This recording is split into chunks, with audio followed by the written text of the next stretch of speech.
We're going with Amber for the VP position. I still remember exactly how the air felt when those words hit me, like someone had sucked all the oxygen from the room. My lungs burned.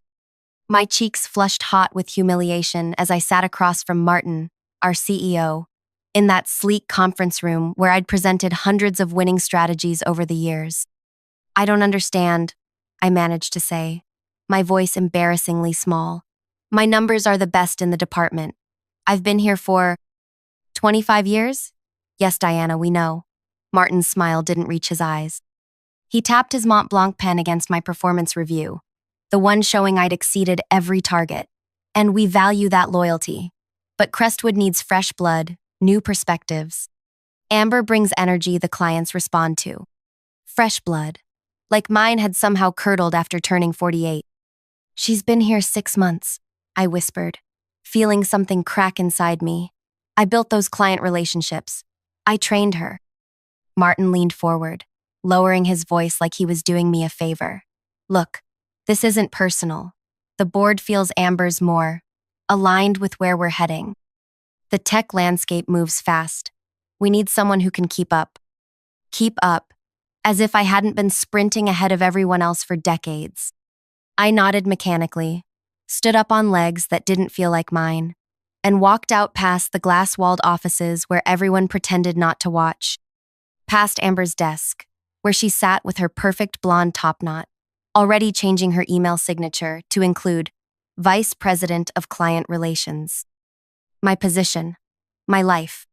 "Hi, I'm Diana Mercer, 48 years old. Mother of 2 college-aged kids I raised mostly alone after my ex decided fatherhood cramped his entrepreneurial spirit. Career woman who believed that excellence would always be rewarded. Fool who gave her prime years to a company that discarded her the moment her crow's feet became visible in video calls." Before I dive deeper into what happened next, because trust me, this story takes some turns even I couldn't have predicted, take a second to like this video and subscribe. I read every comment, so tell me where you're watching from. I never thought I'd be sharing something this personal online, but after what happened, I realized keeping quiet only protects the wrong people. Let me back up a little. Crestwood Technologies wasn't always the soulless place it became. When I joined at 23, fresh out of college with a marketing degree and student loans crushing my shoulders, it was a scrappy tech consulting firm with big dreams.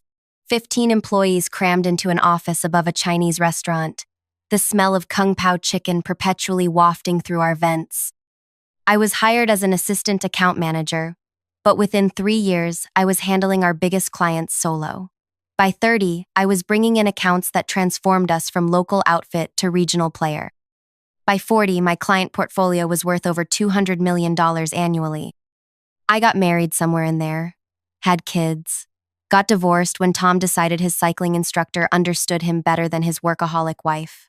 Through it all, Crestwood was my constant, my identity, my security. Martin joined as CEO 8 years ago when our founder retired. He came from a bigger firm with slick presentations about disruption and youth culture. Suddenly, our offices were renovated with nap pods and cold brew on tap. Our average employee age dropped by a decade. I adapted, learned TikTok, changed my wardrobe, worked harder, stayed later. Never complained when 20-somethings were promoted around me into newly created positions with vague titles and higher salaries. "Play the long game," my friend Vivian advised over wine nights. "You know the clients, you have the relationships. They can't replace that." I believed her. Stupid, right? When our VP of Client Relations announced his retirement, I thought my moment had finally arrived. I'd been doing half his job already for years. Clients asked for me by name. My performance reviews were flawless. Then came Amber Chen, 28, Stanford MBA, former collegiate volleyball player with legs for days and that effortless confidence of someone who's never been told no. Martin hired her personally as a senior account strategist and started inviting her to leadership meetings within weeks. I trained her myself, introduced her to our key accounts, shared contact information I'd cultivated for years, showed her our systems, our processes, our shortcuts, because I'm a team player. because I thought demonstrating my leadership would prove I deserved that VP title. 6 months later, I sat in that conference room while Martin explained why I was too old for the job I'd essentially been doing already. That night, I sat in my car in the parking garage for 2 hours, unable to drive home. Unable to face my daughter Emma, home from college for spring break, who'd already texted, "Did you get it?" with excited emojis. I couldn't bear to tell her that mommy wasn't valued anymore, that all those missed birthdays and school plays I'd sacrificed for work meant nothing in the end. I finally drove home in a daze, told Emma I was fighting a migraine, and locked myself in my bathroom. Stared at my reflection, the lines around my mouth, the gray I carefully covered every 3 weeks, the slight softness under my chin that hadn't been there 5 years ago. Is this what failure looks like? I whispered to myself. The next morning, I put on my armor, my best blazer, extra concealer, a smile that hurt my face, walked into the office like nothing had happened.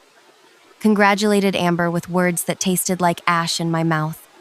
"I'm so excited to learn from you," she said, eyes wide with what looked like genuine admiration.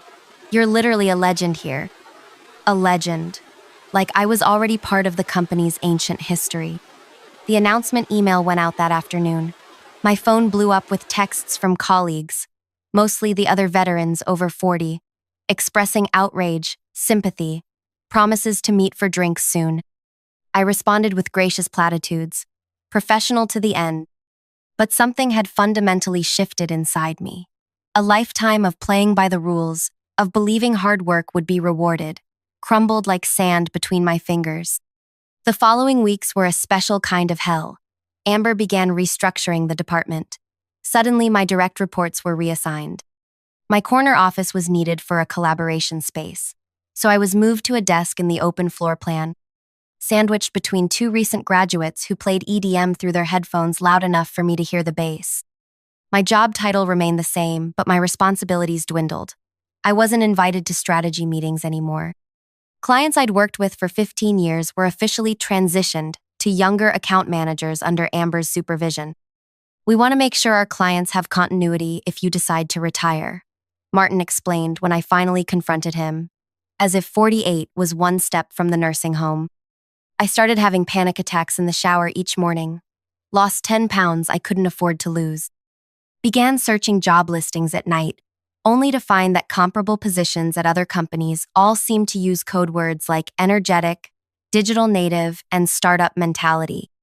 My son Zach, calling from his sophomore year at UCLA, noticed something was wrong. "Mom, you sound different. Are you okay?" "Just tired, honey," I lied. "Big project at work." The truth was, I had almost nothing to do at work anymore. I'd been sidelined so completely it was like I'd already been fired, but without the severance package. I started calculating how long I could survive on my savings if I quit, how I'd explain the gap on my resume, whether I could afford both kids' tuition without my salary. Then came the Williams account crisis. Williams Aerospace was our biggest client, a $50 million annual contract that represented nearly 20% of Crestwood's business. I'd personally managed their account for 17 years, through 3 different CEOs on their end. Their current CEO, Robert Williams, son of the founder, had been a rising executive when I first started working with them. We'd grown in our careers in parallel. Amber had been especially eager to take over Williams. In meetings, she kept referring to Robert as Bob, though everyone knew he despised the nickname, and talking about modernizing their approach. 3 months after her promotion, Williams missed a quarterly review meeting. Then they rescheduled and missed again. Their invoices, previously paid like clockwork, became mysteriously delayed. I heard whispers but kept my head down. Not my problem anymore, right? Then came that Wednesday morning. I was at my sad little desk, updating my LinkedIn profile, when Martin appeared beside me, face ashen. "Diana, conference room. Now."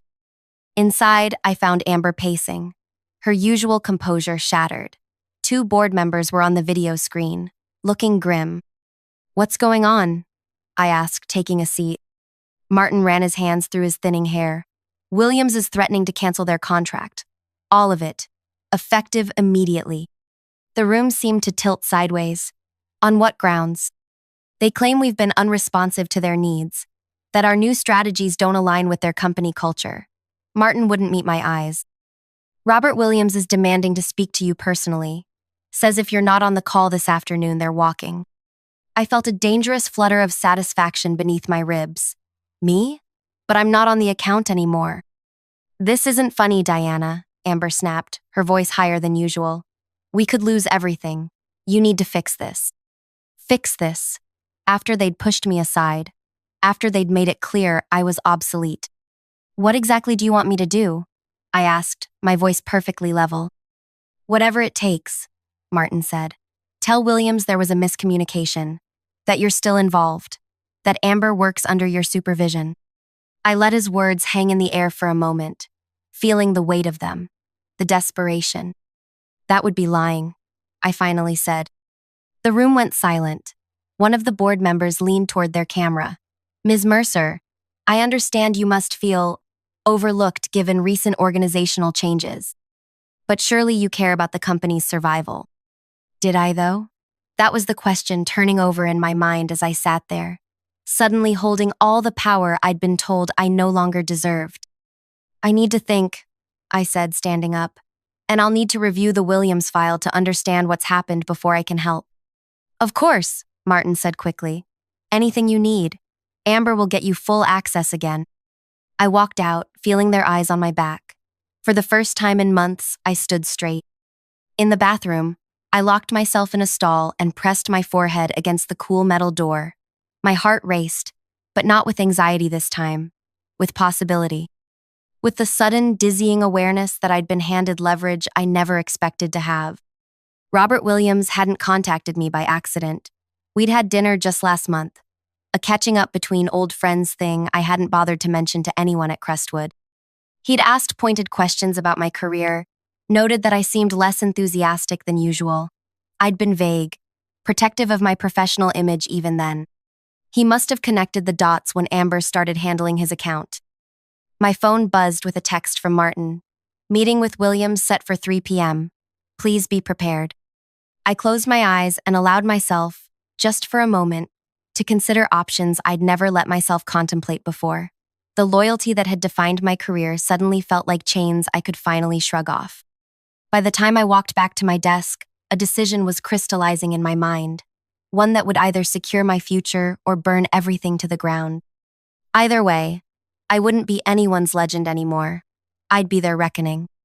I pulled up my personal email and began composing a message to Robert Williams. My fingers didn't shake at all as I typed. Robert, we need to talk before the 3 p.m. call. There are things you should know. Robert responded within minutes. Diana, expected to hear from you. Call my private line ASAP. I glanced around the office. Amber was huddled with Martin in his glass-walled office, both gesturing frantically. No one was watching me.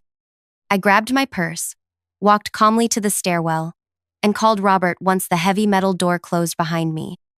This explains so much, he said after I'd laid out the situation. My demotion in everything but name, how I'd been systematically pushed aside. The new proposals from Crestwood are garbage, complete misunderstanding of our needs. Amber's smart, I said, surprising myself with my fairness. Just inexperienced. Smart doesn't help me when the board is breathing down my neck about wasted marketing dollars. Robert's voice hardened. Look, I didn't call just because I miss working with you, though I do. Our numbers are down 12% since they took you off our account. My CFO's talking about finding a new agency altogether. My heart pounded as I paced the concrete stairwell. What exactly do you want, Robert? You. Back on our account, fully empowered. Or we walk. He paused. Unless you've got one foot out the door already? The question hung between us. Did I? Should I? I need to think about what's best for me now, I answered carefully. Well, think fast. I meant what I said. If you're not running point for us by end of week, we're pulling the contract. And Diana? You might want to check your email more often. There are people who still value experience in this industry. We hung up, and I checked my personal email again. 3 messages from competing agencies all sent within the past month, all with subject lines like opportunity to discuss and confidential interest in your expertise. I'd been so busy trying to save my position at Crestwood that I hadn't even noticed the recruiters circling. For the first time in months, I felt a genuine smile form. I had options. I had leverage. I had power. Walking back into the office, I felt like a different person than the one who'd left minutes before. Martin spotted me and waved me into his office urgently. "What did Williams say? Have you spoken to him?" His forehead glistened with sweat.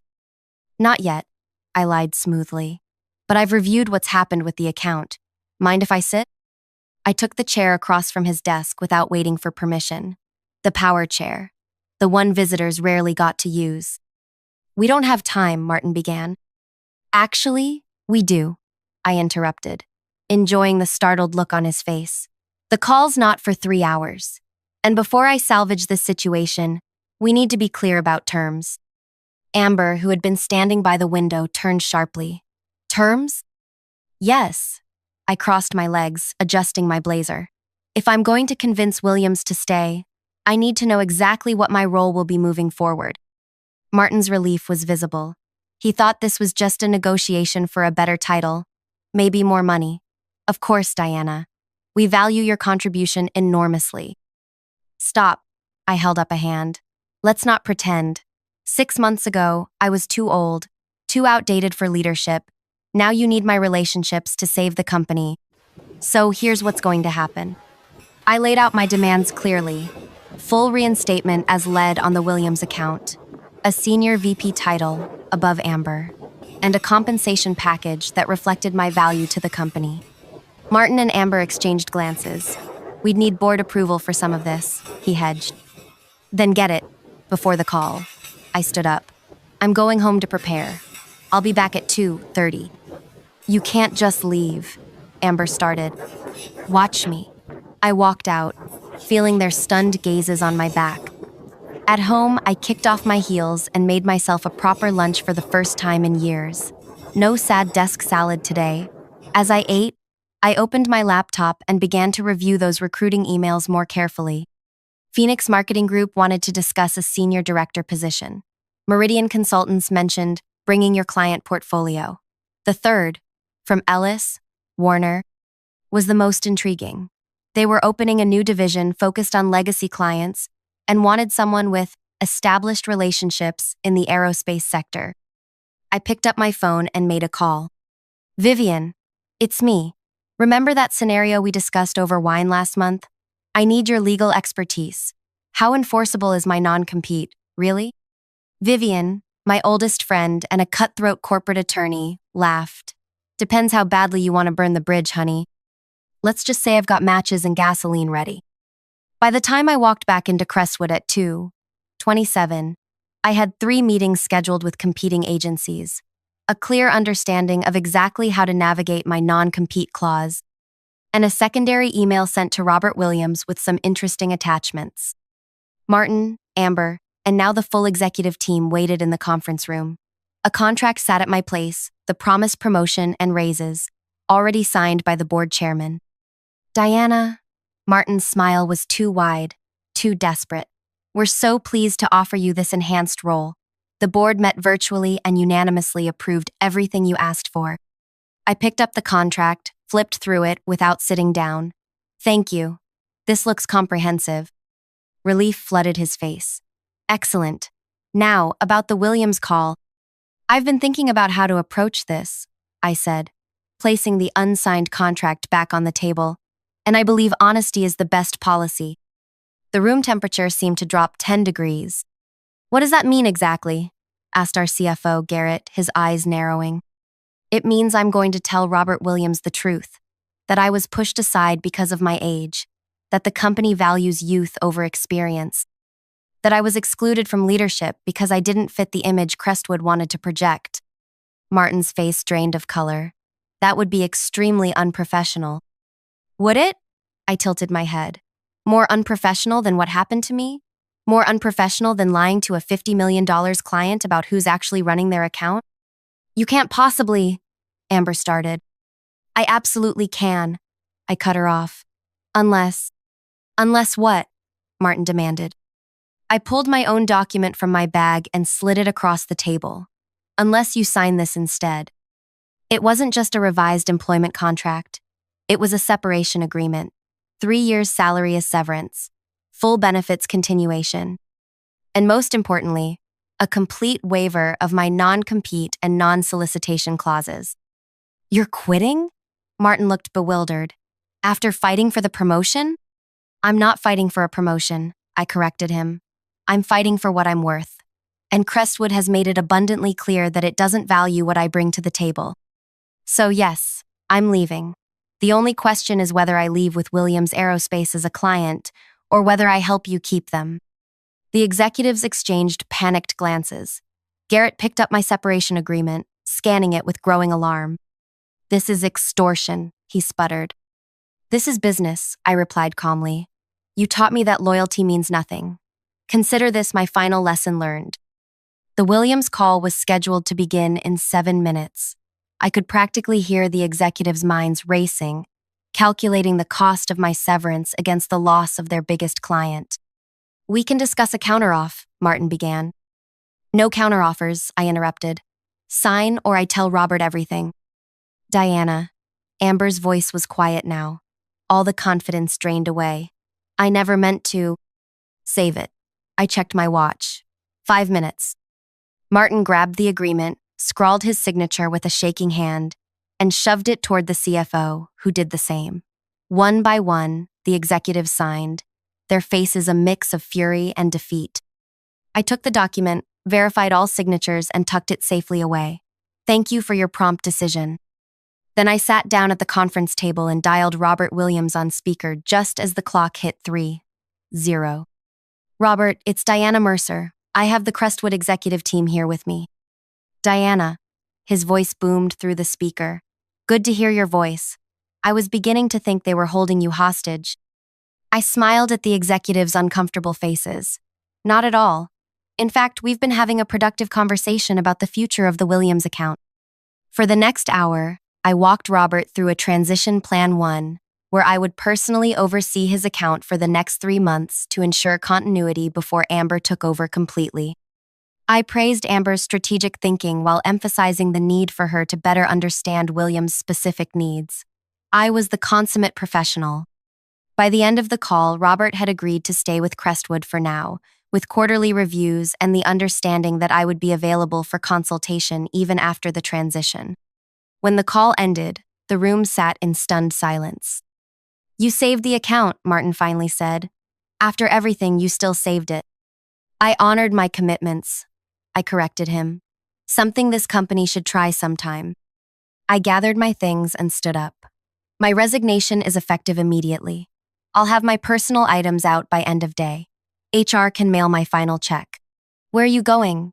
Amber asked, her voice small. I paused at the door. To a company that understands that experience isn't a liability, it's their competitive advantage. 3 months later, I sat in my new corner office at Ellis, Warner, where I'd been hired as executive vice president of their newly formed legacy client division. My salary was 40% higher than my highest earnings at Crestwood. My team was diverse in every way, including age. My phone buzzed with a text from Robert Williams. Contract's up for renewal next month. Crestwood's latest proposal is underwhelming. Free for lunch Thursday? I smiled as I typed back. Always time for you, Robert. The official ethics policy at Ellis.Warner prohibited poaching clients from former employers for 12 months after hiring.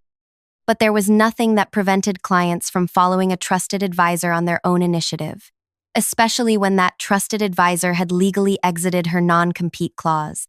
My assistant knocked on my door. Your daughter's on line 1. I picked up. Emma, how's the internship going? Amazing, she gushed. Mom, my supervisor says I have a real shot at a permanent position after graduation. That's wonderful, honey. It's because of you, she said, her voice softening. Watching you stand up for yourself, start over, it taught me so much. I blinked back unexpected tears. Everything I did was for you and Zach. I know, but you also did it for yourself. That's the part I needed to see. After we hung up, I walked to my window overlooking the city. The same city where I'd spent 25 years building someone else's dream. Now, finally, I was building my own.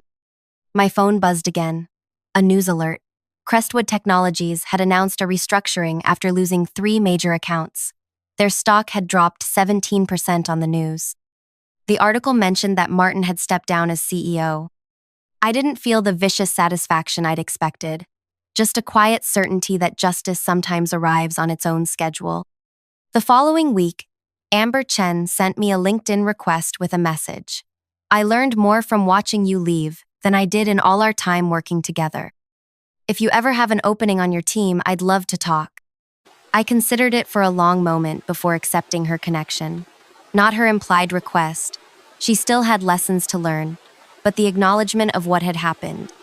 Because the truth is, revenge wasn't about destroying Crestwood or hurting Amber or Martin. It wasn't even about the money. Though the financial security was sweet vindication, real revenge was finding my worth outside the company that discarded me. It was discovering that the relationships I'd built were mine, not theirs. It was walking away on my terms, head high, future, secure. At 48, I wasn't too old. I was just getting started.